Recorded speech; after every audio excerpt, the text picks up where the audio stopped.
안녕하세요, 여러분. 오늘은 시장 경제의 기본적인 금융기관의 종류에 대해서 이야기하려고 합니다.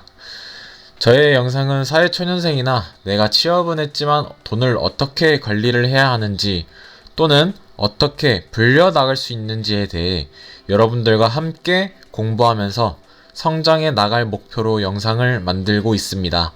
저의 영상을 찾아와 주셔서 감사합니다. 서울 여의도 하면 금융기관 관련 빌딩으로 둘러싸여 있는 것을 볼 수 있습니다. 그러면 이 기관들은 어떤 일들을 하는지 또는 어떻게 수익을 만들어 나가는지 알아보겠습니다. 금융기관은 크게 세 가지가 있는데 은행과 증권사 그리고 보험사로 나눌 수 있습니다. 먼저 은행에 대해서 알아보겠습니다. 은행은 우리가 일상생활이나 앱을 통해서 자주 접하는 기관이죠. 은행에서는 보통 우리에게 대출 상품, 적금 상품, 예금 상품을 대표로 해서 운용하는 기관입니다. 물론 이외에도 많은 일들을 하고 있습니다. 은행의 수익 구조는 100%를 전체로 봤을 때 예대마진 80%, 각종 수수료 20% 나뉩니다. 여기서 예대마진이란 대출 금리와 예금 금리 간의 격차로 형성되는 마진을 뜻합니다. 쉽게 말해 은행이 돈을 빌려줄 때 받는 이자와 고객에게 돈을 맡길 때 주는 이자의 차이를 말합니다. 예대마진은 은행 수익의 원천이라고 할 수 있습니다. 이해를 쉽게 하기 위해서 예를 들어보면 A은행이 대출금리로 5%로 100만원을 빌려주고 예금금리 3% 100만원을 받았다고 가정해 보겠습니다. 이 경우 은행은 대출 이자로 5만원을 받을 것이고 예금 이자로 3만원을 지불하게 될 것입니다. 따라서 은행은 이 거래에서 2만원의 이익을 얻게 되는데 이것이 바로 예대마진입니다. 그래서 우리 사회초년생이라면 월급 통장을 개설하거나 신용카드를 만들 때 은행 직원이나 혹은 어플에서 예대마진에 대해서 설명을 듣거나 금리를 화면으로 보실 수 있을 겁니다. 그래서 은행 고객인 저희 입장에서는 최대한 이 예대마진의 구조를 이해한다면 자신에게 더 유리한 금융상품을 선택하는 것이 도움이 될 것입니다. 다음은 각종 수수료입니다. 여기서 수수료는 은행에서 제공하는 많은 서비스들이 있죠. 보험, 펀드, 신용카드, 외화 환전, 요즘은 많이 없어졌지만 송금 수수료, ATM기 뭐 그런 것들을 말합니다. 다음은 증권사입니다. 증권사는 흔히 주식이나 펀드를 통해서 많이 접하게 되는 금융기관이죠. 증권사의 수익 구조는 크게 투자 중개, 투자 상품 판매, 투자 조언 및 일임으로 나뉩니다. 투자 중개는 흔히 듣는 단어로 브로커 역할이라고 생각하시면 됩니다. 증권사는 기업의 주식 상장을 중개하거나 주식이나 펀드 혹은 채권 거래의 플랫폼 운영이나 전화 혹은 면담으로 중개를 도와주면서 그에 대한 대가를 받으며 수익을 얻고 있습니다. 자세하게 알아보면 주식이나 채권을 발행해서 기업이 자금을 조달할 때 증권사가 일정 비율을 차지하고 기업이 타기업과 합병할 때 증권사가 도움을 줌으로써 매각 대금의 일정 비율을 차지합니다. 또 비상장 기업이 주식시장에 상장하고 싶다. 그럴 때 상장할 수 있도록 도와주고 총 공모 금액의 일정 비율을 차지하게 됩니다. 다음은 투자 상품 판매입니다. 흔히 듣는 단어로는 딜러라고 생각하시면 됩니다. 투자 상품 판매는 대표적으로 펀드, 리츠, 신용공여 이자 이익으로 나뉩니다. 아마 한 번쯤은 들어보셨을 단어들이라고 생각됩니다. 대중적으로 잘 알려진 펀드는 소액 자금을 모아 큰 자금으로 투자하는 것을 말합니다. 다시 말해 다수의 투자자로부터 자금을 모아 주식, 채권, 부동산 등에 투자하고 그 수익을 투자자에게 나눠주는 금융상품입니다. 그래서 펀드는 전문가의 도움을 받아 내가 직접 투자하기 어려운 분야나 종목에도 투자할 수 있게 도와줍니다. 다음은 리츠입니다. 리츠는 부동산 투자 신탁을 의미합니다. 펀드와 같이 다수의 투자자로부터 자금을 모아서 부동산 관련 자본 및 지분에 투자하여 발생한 수익을 투자자에게 배당하는 회사 또는 투자 신탁입니다.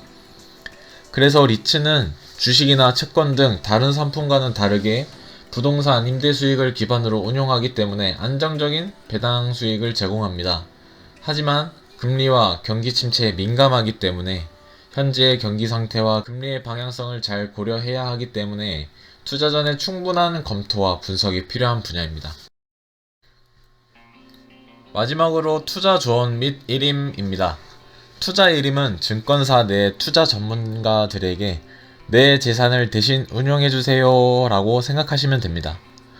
증권사의 입장에서 연금기금, 국민연금 등등 큰 손과 연결된다면 큰 거래대금만큼 큰 수수료를 얻기 때문에 증권사는 놓칠 수 없는 사업 분야죠. 투자 조언은 투자 자문만 하고 투자자에게 권유만 합니다. 실제로 거래하는 과정은 오로지 투자자의 선택만으로 이루어집니다. 쉽게 말해 상담이죠. 네. 여기서 제 개인적인 생각을 말씀드리면 제가 투자하면서 또는 주변 투자자분들을 보게 되면 사람의 심리상 나보다 더 실력 있는 사람 또는 타인에게 내가 이 행동을 해도 될까? 내가 이 종목에 투자해도 될까라는 확신을 받고 싶어 합니다.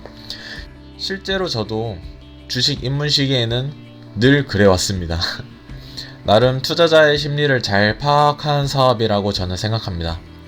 다시 본론으로 돌아가면 증권사는 투자 조언을 투자자에게 하기 위해 상장된 기업들에게 많은 기업 PR을 받게 됩니다.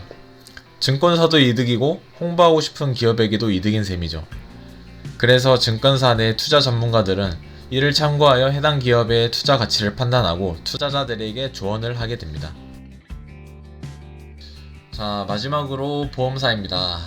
조금은 금융기관이라는 것에 대해서 생소할 수 있습니다. 저도 아무것도 모르는 무지의 상태로 공부를 시작했을 때 보험사가 금융기관이라고는 생각도 못했습니다. 보험사에 대해서 알기 전에 혹시 워렌 버핏을 알고 계신가요? 한 번은 들어봤을 거라고 생각합니다. 미국의 투자대가 워렌 버핏이 운영하는 버크셔 해서웨이는 저희가 알아볼 바로 보험사입니다. 워렌 버핏이 왜 보험사를 설립했는지 알려드리자면 당시 설립될 당시에 미국은 회사를 투자의 도구로 이용하는 것을 막기 위해서 회사 내 이익에 대해 세금을 부과했습니다. 하지만 보험사는 그러한 세금이 면제되는 몇 안되는 업종 중 하나였습니다. 버크셔 해서웨이는 원래 섬유업체로 설립되었지만 워렌 버핏은 투자의 도구로 이용하기 위해 다른 보험사들도 인수해서 본격적으로 버크셔 해서웨이 회사를 성장해 나갔습니다. 또한 워렌 버핏은 평소 보험업의 안정성과 수익성에 주목했습니다. 정말 워렌 버핏다운 생각입니다. 보험사는 고객들로부터 받는 보험료를 장기간에 걸쳐 운영할 수 있기 때문에 다른 업종에 비해 상대적으로 안정적인 수익을 창출할 수 있습니다. 자, 그렇다면 보험사는 어떻게 안정적인 수익 구조를 창출할 수 있는 것일까? 바로 알아보겠습니다.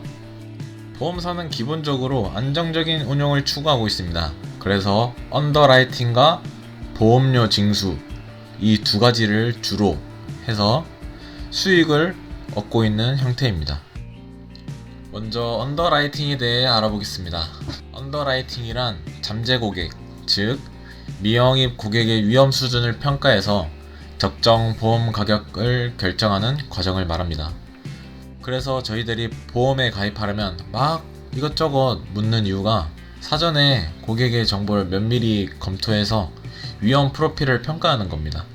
보험사의 입장에선 고객이 내는 보험금보다 회사에서 지출될 금액, 즉 불리한 조건이 많이 확인된다면 개인에 대해서 보험 가입을 거부하거나 높은 보험료를 요구하게 되는 것입니다. 그래서 사람 개개인마다 보험료가 다르게 책정되는 것입니다. 마지막으로 보험료 징수입니다. 앞에서 설명드린 언더라이팅이 완료되고 보험료를 징수하게 되면 그 모은 보험료들로 보험사 내에 전문팀이 자금을 관리하게 됩니다. 일반적으로 앞서 말했듯이 안정적인 자산 운용을 추구하기 때문에 국채나 우량회사채와 같이 안정적이고 위험 수준이 낮은 자산에 투자하게 됩니다. 이번 영상에선 아주 기초적인 금융기관의 종류에 대해서 간략하게 알아보았습니다. 제가 말씀드린 이 세 가지 말고도 더 많은 금융기관이 있습니다.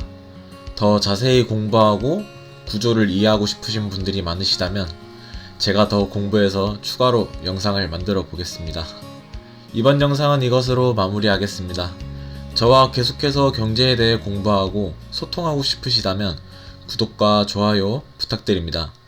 영상 시청해주셔서 감사합니다.